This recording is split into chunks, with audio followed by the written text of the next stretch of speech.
This is Democracy Now!, democracynow.org, The War and Peace Report. I'm Amy Goodman.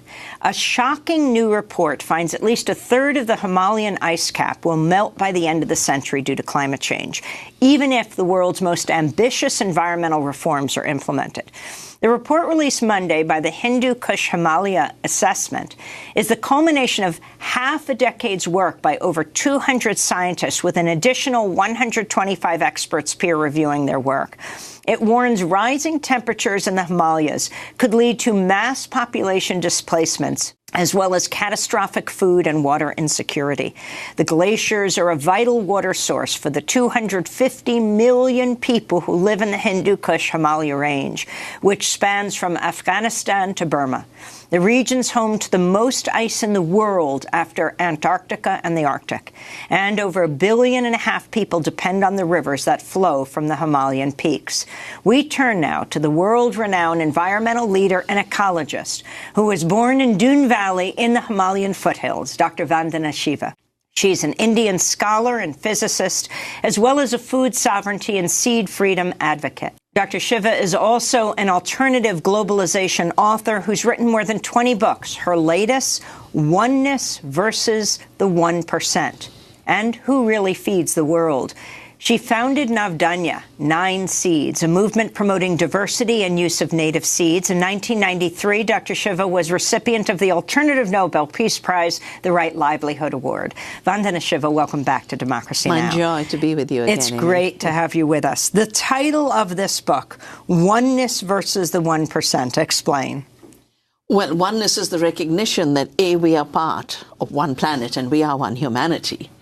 And unless we live with that consciousness and shape every moment of our production and consumption with that consciousness, we are going to destroy ourselves, which we are. The melting of the glaciers is one of the very severe indicators.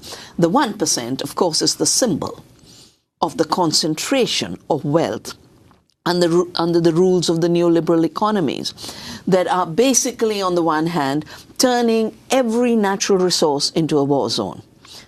Even the Venezuelan issue is really a war over oil. But war over seeds, that's my life's work, to keep seeds free, because they literally are a war over control of seeds by a poison cartel of 3. Monsanto and Bayer, Syngenta and ChemChina, Dow and DuPont, all of them with their roots in Hitler's Germany and finding chemicals to kill people. No wonder they're still killing people. No wonder they're killing our butterflies and our bees and our pollinators. And every indicator showing we are not just in a severe climate catastrophe, we are in the 6th mass extinction. And both the species extinction and the climate catastrophe are 2 sides of the same coin. Let's start with Monsanto. Last month, India's Supreme Court ruled that Monsanto's patent for Bt cotton seeds is valid. You've questioned if a seed is an invention and can be patented. Talk about what Bt cotton is and why this matters. Amy, I was in the Supreme Court. I'm an intervener in that case. And Monsanto does not have a patent on Bt cotton. And the Supreme Court did not give it a patent on Bt cotton. The only way it could have done it is by striking down India's law, Article 3J of our patent law. And I had a role with our parliament to shape the amendments after the WTO TRIPS forced us to amend our laws. 3J says plants, animals and seeds are not human inventions. Therefore, they are not patentable because a patent is only granted for that which is invented. So what is the Bt cotton? There are only 2 kinds of GMO seeds that account for most genetically engineered crops around the world. One is a family of crops called Bt crops, like Bt cotton. What does Bt stand for? Bacillus thuringiensis, a soil organism which produces an endotoxin which becomes a poison only in the gut of the caterpillar family. But in the plant, it's a ready-made toxin with a very broad spectrum of harm. And it's supposed to be a pesticide-producing plant. In fact, in the United States, it was approved as a pesticide.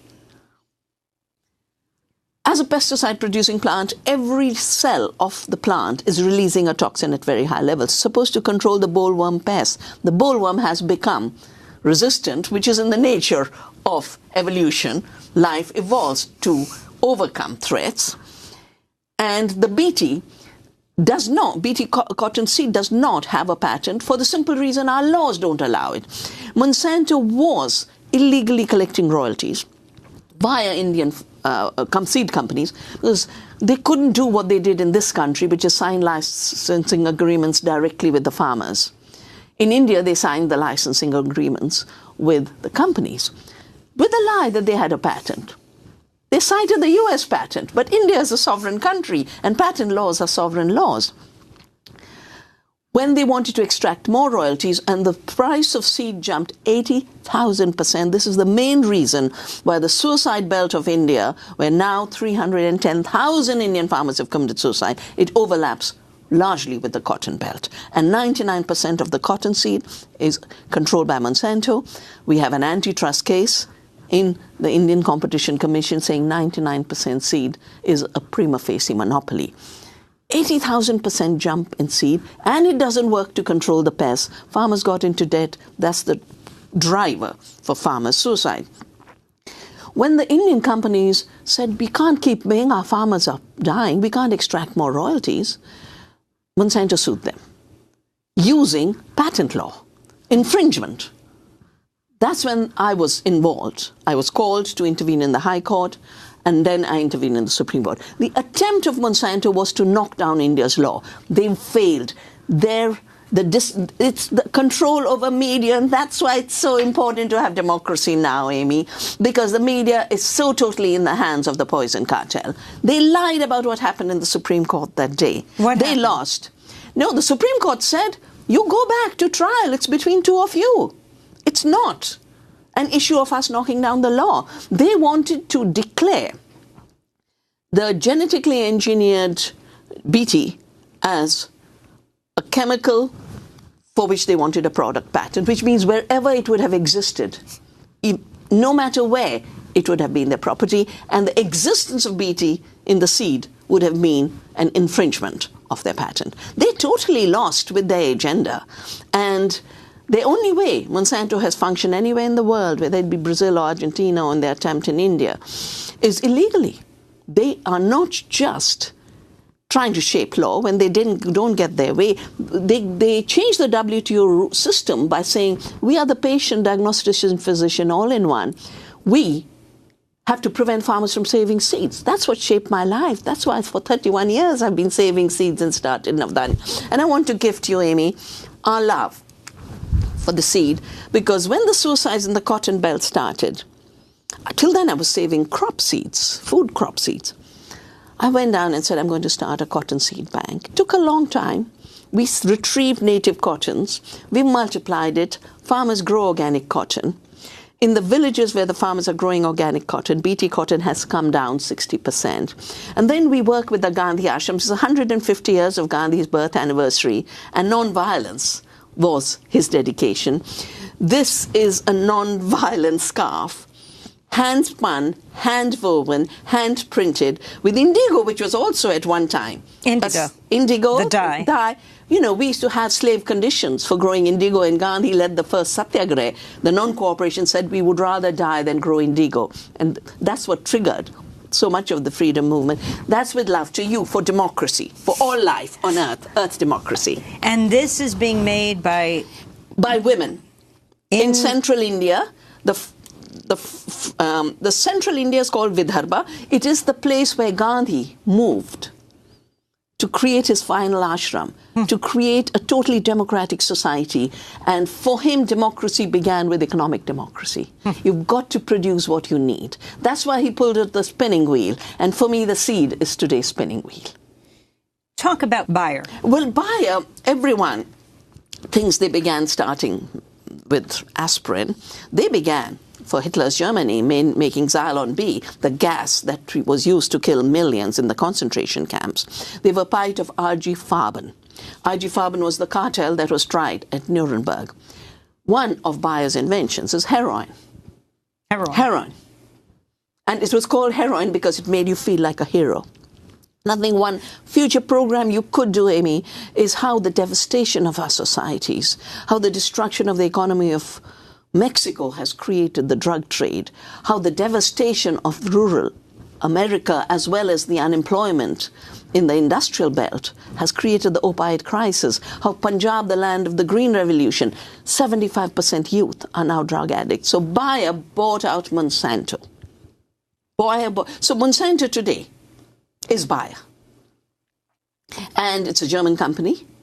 But these are global companies. They have no home. They have no loyalty. They are accountable to no citizens. All of them work through tax havens.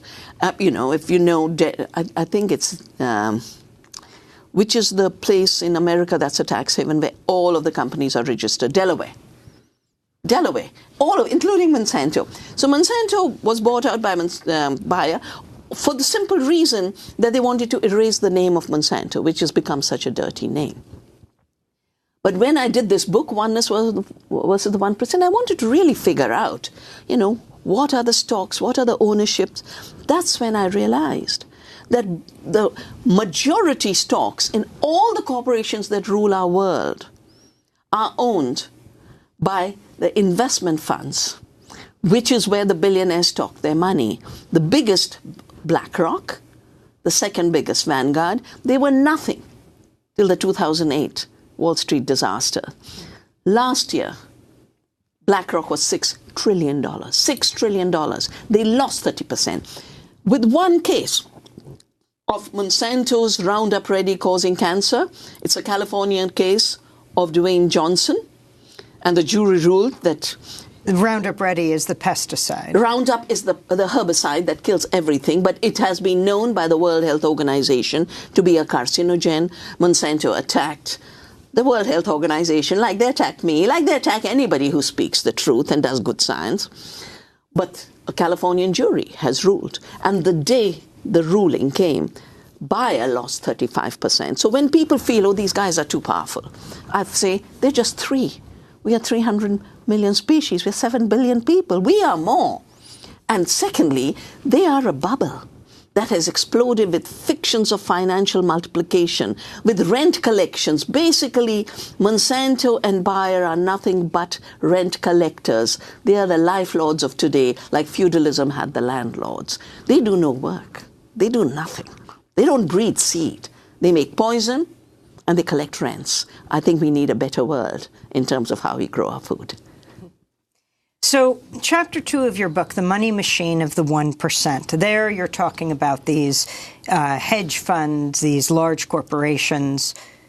I'm talking about the large corporations, but I'm also talking about the mechanisms of the neoliberal economy, which puts in place ways to make the money machine keep growing at the cost of life of the people and the planet. So it's not an accident that we are in an ecological catastrophe where IPCC, the climate body, as well as the Biodiversity Convention panel, are saying that we have 10 years to change. The money machine, I name it the money machine to talk about the new ways in which money is being created and accumulated. Intellectual property rights and patents is central. It's a rent collecting system.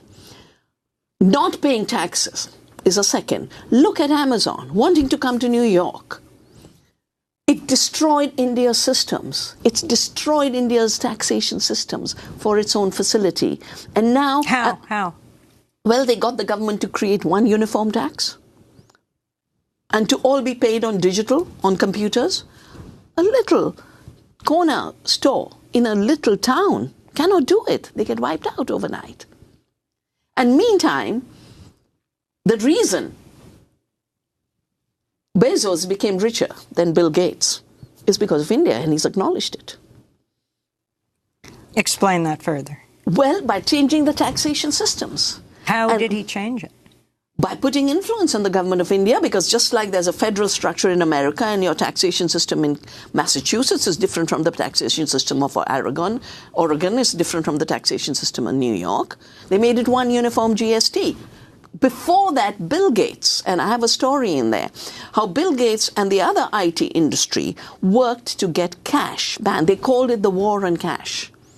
Now, 90% of India's economy is cash. Overnight, everyone lost their lifetime savings. Everyone was made poor. Everyone was made vulnerable. Demonetization is what it was called, and the GST. These are the two things that are being debated in our national election lead-up right now. Bezos is now working with our dear Bill Gates. They want a 0% duty on e-commerce. Does it mean that when they ship things, they don't ship goods? No, they ship goods, but with zero taxation. The person on the ground in a real local economy will be paying a tax. As it is, they have become more expensive. The real economy has been made artificially more expensive because of the cheating by the money machine. How did Bill Gates come to exert such power? Well, as is known and is in the book, Bill Gates did not invent anything. The basic program was made by some mathematics professors in a college. The Office operating system was by a software engineer, and he bought it for $50,000. He's built the empire by creating patents on software. And the first WTO meeting in Singapore gave him tax concessions, which is why all the IT industry moved to India. The fact that Silicon Valley became India's Silicon Valley is because they could save $40 billion annually by paying lower wages for the same work. It was an outsourcing of software, all for Bill Gates. He, with his accumulation of money and making any communication system illegal, like the communication system through real currency and forcing digital payments, he's the one who gains, because all the software for all the digital economy, he collects rents and royalties on that. And then he started to put some of his money into philanthropy. And everyone thinks, wow, he's such a generous man. He gives so much. But I've done an analysis in the book. Every place he gives to is his former future markets. I'll give you a simple example. So the first generation of GMOs, the BT cotton, the Roundup Ready soya and Roundup Ready corn, have started to breed super pests and super weeds. So now they're trying to get new GMOs based on gene editing and gene drives. In gene editing, not only is Gates financing the research, he has created a company for the patents. It's called Editas. So he will collect rents when the gene editing is pushed through. And worse, in the United States, half the farmlands are overtaken by superweeds. The most important one is Palmer amaranth. Amaranth is a sacred crop for us. We eat it. Now the U.S. defense system, DARPA, and Bill Gates have joined hands for a new technology called gene drives to push species to extinction. And they want to drive the amaranth to extinction. And there's a footnote in that report saying, oh yeah, there'll be a food security impact on India. They eat amaranth. No, there'll be a food security impact on the world. This is an acceleration of the race to extinction. It is immoral. It should be made illegal. A recent report by Oxfam India reveals billionaire fortunes in India increased by 35% last year as the poorest remained in debt. Globally, Oxfam found that billionaires' wealth increased by 12% in the past year, with the 26 richest people owning the same amount of money as the world's poorest half. The world's poorest 50%. Economic inequality hits women and girls the hardest. This is Oxfam Executive Director Winnie Byanyima speaking at the World Economic Forum in Davos last month. So last year alone, we saw billionaire wealth increase by $2.5 billion every day, while the wealth of the bottom half of humanity, $3.8 billion, was dropping by $500 million a day. I'm here in Davos to call on governments to wake up and take up their responsibility and tax fairly, tax wealth, and put money in the public services that people need. That's Oxfam's Executive Director, Vandana Shiva. Yeah, Winnie is a dear friend, and I released the German version of their report 2 years ago. And they're the ones who followed up the Occupy movement's 1% naming. And they constantly release annually at the celebration of Party of the 1%. Right now it's a collapsing party, the Davos meeting, where they show. Now, can you imagine every day 2 billion added to the wealth of the thieves, the stealers, the casino players? And not only are they accumulating more wealth, they're converting the real lives of people into their wealth. My work is on seeds, to prevent seeds from becoming the wealth of these giants.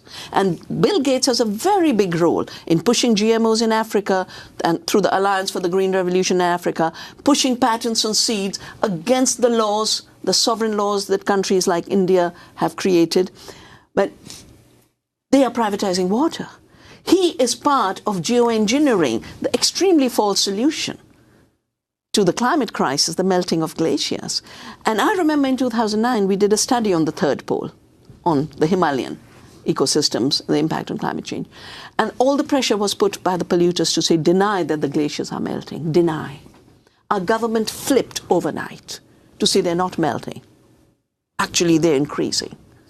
So these new reports are extremely important. And the Himalayan snows don't just support the people in the Himalaya, they support half of humanity. Because all the rivers to the most densely populated part of the world emerge from the Himalaya.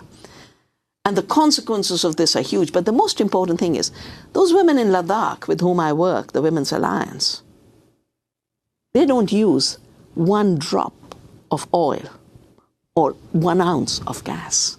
They are totally in a renewable energy economy, and they're being punished. That's why climate justice is such an important part of avoiding climate catastrophe. So how does it feel to come to the United States? Because what you're saying, the denial of the effects of climate change, is very Trumpian. Well, sadly, in that case, it was President Obama.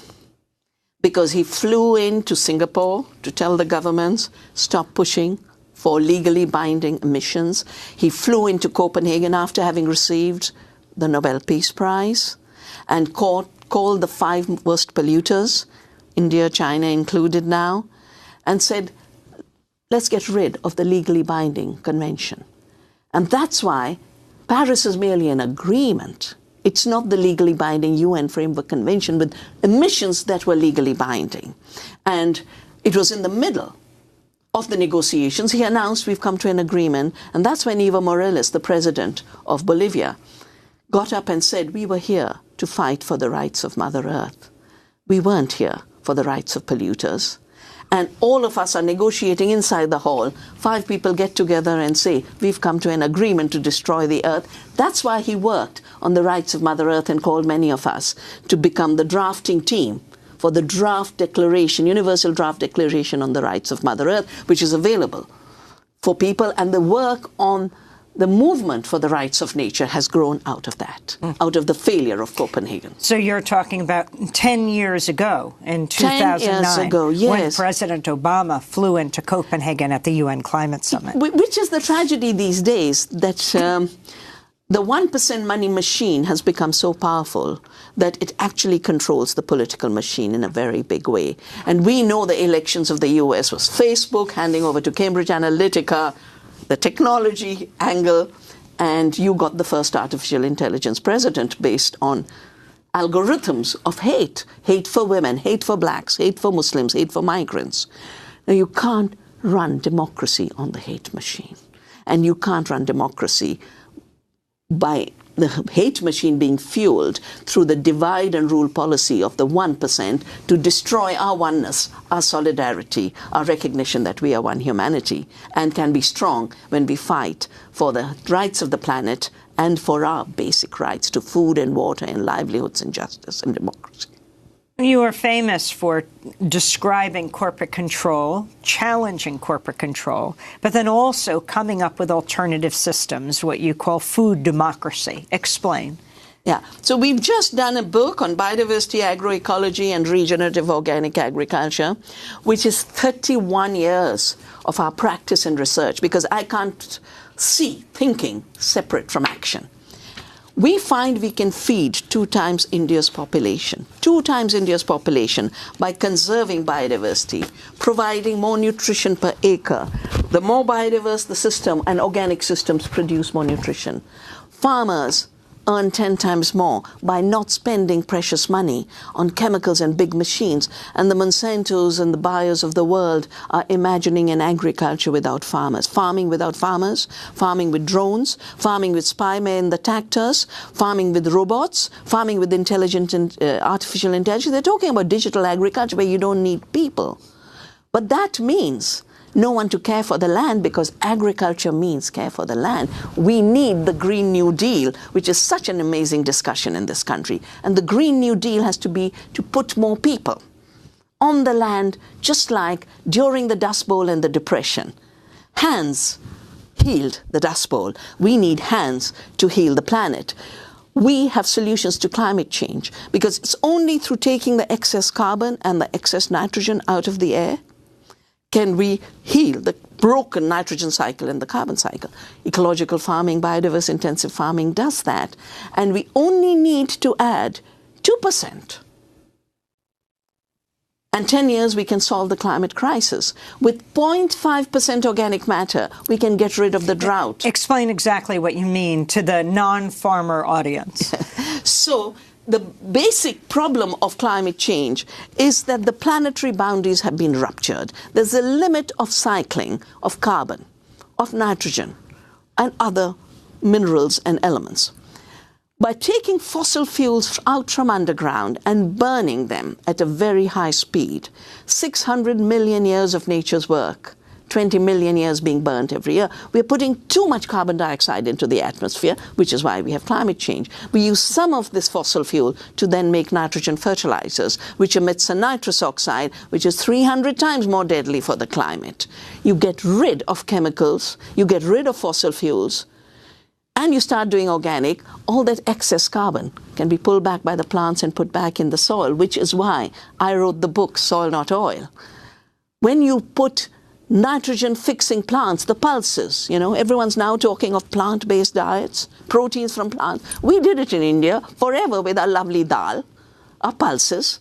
They fix nitrogen non-violently. You don't have to blast fossil fuels at high temperature to fix atmospheric nitrogen. The plants have the intelligence to do it peacefully and give us good protein the same way, while fixing the broken nitrogen cycle, which, if you look at the planetary boundaries graph, the nitrogen cycle is, and the biodiversity system is the most abused. And in every one of these problems, whether it's hunger or the chronic disease epidemic or climate change or species, the pollinators on our farm are 6 times more than the pollinators on the forest. And now, every year, we offer a 1-month course on the practice of biodiversity, agroecology, and organic food systems.